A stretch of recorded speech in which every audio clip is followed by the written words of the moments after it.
22 वर्षों का विश्वास, 10,000 से ज्यादा डॉक्टर्स, गोल नेशंस लीडिंग इंस्टीट्यूट। उजियारपुर के प्रत्याशी उपेंद्र कुशवाहा जी हमारे साथ हैं और बीजेपी के अध्यक्ष को सीधा चुनौती दे रहे हैं। भीड़ में काफी उत्साह था। किन मुद्दों को लेकर के जा रहे हैं आप उजियारपुर लोकसभा सीट में जनता के पास?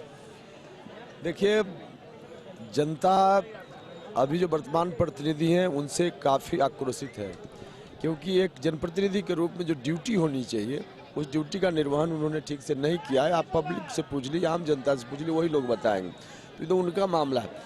जहाँ तक मुद्दा का सवाल है तो मुद्दा हम लोगों का उजियारपुर हो या पूरा बिहार हो, देश हो, हम लोग दो मुद्दों पर चुनाव लड़ रहे हैं। एक तो जो डेवलपमेंट का काम है, 15 साल से नीतीश जी भी यहाँ हैं।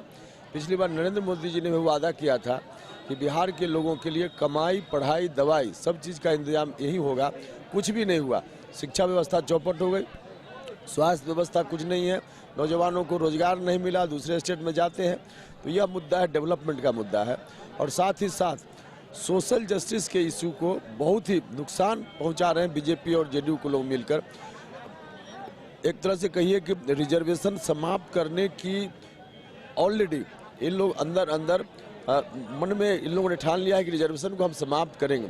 और आप समझ सकते हैं कि नरेंद्र मोदी जी 5 साल प्रधानमंत्री रहे, सुप्रीम कोर्ट और हाई कोर्ट में पिछड़ा अति पिछड़ा समाज का, दलित समाज का लोग जज नहीं है। सेंट्रल यूनिवर्सिटी में जिस विभाग में मैं मंत्री था उसमें पिछड़ा अति पिछड़ा प्रोफेसर नहीं है, एक भी प्रोफेसर नहीं। 40 सेंट्रल यूनिवर्सिटी है। तो जो रवैया इन लोगों ने अपनाया उसे धीरे धीरे साफ बात लोगों तक मैसेज के रूप में पहुंच गई है कि ये लोग आरक्षण को समाप्त करने में पहले ही से लग गए हैं। आगे दोबारा अगर मौका मिल गया तो हर तरह से बर्बाद कर देंगे, समाप्त कर देंगे। उसको बचाना है। इन्हीं दो मुद्दों को लेकर हम लोग चुनाव लड़ रहे हैं। उपेंद्र जी, एक बड़ा सवाल ये है आपसे कि आप पे डबल जिम्मेदारी है, 2 लोकसभा सीट है आपके पास, महागठबंधन को जिताने की जिम्मेदारी है, तो कैसे ये प्रेशर मैनेज कर रहे हैं आप? कोई प्रेशर नहीं है, जनता हम लोगों से आगे है। प्रेशर तो तब महसूस करते हैं ना जब जनता की ओर से रिस्पांस ठीक नहीं होता। हम लोगों से आगे जनता है। हम लोग तो सिर्फ ड्यूटी कर रहे हैं, औपचारिकता निभा रहे हैं। बाकी जनता खुद निर्णय ले चुकी है महागठबंधन को जिताने के लिए, इसलिए कोई प्रेशर नहीं है। हम लोग बिल्कुल एंजॉय कर रहे हैं, ड्यूटी कर रहे हैं, जनता के बीच जा रहे हैं, आशीर्वाद मांग रहे हैं। बस बाकी काम जनता कर रही है, हमारे वर्कर कर रहे हैं, काफ़ी उत्साहित लोग हैं। इसलिए 2 सीट की बात मत करिए, 40 में 40 सीटों पर महागठबंधन जीतेगा, देखिएगा। उपेंद्र जी, एक जायज सवाल ये है, क्योंकि राजनीतिक परिप्रेक्ष्य में सवाल नहीं आता, इसलिए मैं आपसे पूछता हूँ। उजियारपुर लोकसभा सीट का पीछे आ जाइए ना यार, एक उजियारपुर लोकसभा सीट का एक बड़ा हिस्सा मिथिला में आता है। मिथिला पलायन का दंश झेलता है, शिक्षा की व्यवस्था चरमरा गई है। आप शिक्षा का मुद्दा हमेशा से उठाते रहे हैं, क्या करेंगे मिथिला के लिए? देखिए, सबसे पहला काम हम लोग के हाथ में ताकत आएगी, निश्चित रूप से आएगी। महागठबंधन की सरकार दिल्ली में भी हम लोग बनाएंगे और अगले ही साल चुनाव होना है बिहार का, यहाँ भी हम लोग महागठबंधन की सरकार बनाएंगे। और सबसे पहला काम हम लोग करेंगे शिक्षा में सुधार का, क्योंकि गरीब बच्चों के लिए शिक्षा की व्यवस्था अच्छी नहीं होगी तब तक उनकी तकदीर नहीं बदली जा सकती। बिहार में मिथिला का इलाका हो या जो खासकर ज़्यादा पिछड़े हुए इलाके हैं, वहाँ शिक्षा को ही आगे लाना पड़ेगा, तब लोगों का विकास हो पाएगा। सबसे बड़ा सवाल शिक्षा का है। और कृषि क्षेत्र का विकास करना पड़ेगा।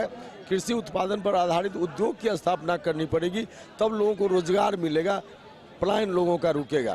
तो इन चीज़ों का को करेंगे और मिथिला में भी करेंगे, बाकी जगह भी करेंगे। पूरे बिहार में जहाँ जहाँ जो रिक्वायरमेंट है उसको ध्यान में रखकर हम लोग प्लानिंग करेंगे। राजनीति का एक बड़ा लंबा अनुभव रहा है आपको, क्यों देखते हैं कि आखिर क्या शिक्षा की ऐसी दुर्दशा क्यों हो गई है बिहार में, जो कि किसी समय में बिहार जगत गुरु होता था शिक्षा के क्षेत्र में? दुर्दशा का एकमात्र कारण है जो बिहार सरकार की पॉलिसी है, उस पॉलिसी के चलते इस तरह की स्थिति बनी। नीतीश कुमार जी जब मुख्यमंत्री बने उसी वक्त उन्होंने कहा डिग्री लाओ और नौकरी पाओ, वहीं से शिक्षा की दुर्गति की शुरुआत हो गई। एक चपरासी की बहाली के लिए भी कोई परीक्षा होती है, किरानी की बहाली की परीक्षा होती है, और इसमें कहा कि सर्टिफिकेट लाओ और नौकरी पाओ। और इसमें किस तरह से बहाली लोगों की हुई, बहाली की जो प्रक्रिया राज्य की सरकार ने अपना ली, उस पॉलिसी के चलते, उस निर्णय के चलते इतना बंटाधार हुआ है। सब कुछ चेंज हो सकता है अगर इच्छा शक्ति मजबूत हो, आज भी चेंज हो सकता है और चेंज करना पड़ेगा। एक आखिरी सवाल है कि बिहार में किसको बड़ा चुनौती मानते हैं, नीतीश कुमार या प्रधानमंत्री मोदी? देखिए, दोनों एक ही सिक्के के 2 पहलू हैं। दोनों एक ही सिक्के के 2 पहलू हैं। दोनों ने मिलकर साजिश की है बिहार को बर्बाद करने की। आप देख सकते हैं कि सामाजिक न्याय की बात करने वाली कोई भी पार्टी या सामाजिक न्याय की बात करने वाला कोई भी नेता, दोनों ने मिलकर टारगेट किया है। नीतीश कुमार जी हो या बीजेपी, दोनों मिलकर टारगेट कर रहे हैं। लालू यादव जी क्यों इतनी परेशानी में है? दोनों मिलकर परेशान कर रहे हैं। राष्ट्रीय जनता दल क्यों इतनी परेशानी में है? दोनों मिलकर टारगेट कर रहे हैं। उपेंद्र कुशवाहा का क्या कसूर? लाठी मार रहे हैं पटना की सड़कों पर जब शिक्षा के सवाल को हम उठाते हैं। दोनों मिलकर साजिश कर रहे हैं, इसलिए दोनों बराबर के दोषी हैं, दोनों एक ही सिक्के के पहलू हैं। उपेंद्र कुशवाहा उजियारपुर के प्रत्याशी के तौर पे जनता को क्या कहना चाहेंगे? जनता से कहना चाहेंगे कि सेवा का एक अवसर दीजिए, उपेंद्र कुशवाहा के ऊपर भरोसा कीजिए। इसके पहले वालों ने भरोसा तोड़ा है। हम उनको विश्वास दिलाते हैं कि उपेंद्र कुशवाहा पुरानी शिकायतों को, जो दूसरे लोगों से शिकायत रही है, उसको आने का मौका नहीं देगा। हम लोगों के भरोसा पर खरा उतरेंगे। बिहार के विकास के लिए और खासकर उजियारपुर के विकास के लिए लोगों को मालूम है कि हम कितना संघर्ष करने वाले आदमी, लड़ने भिड़ने वाले आदमी।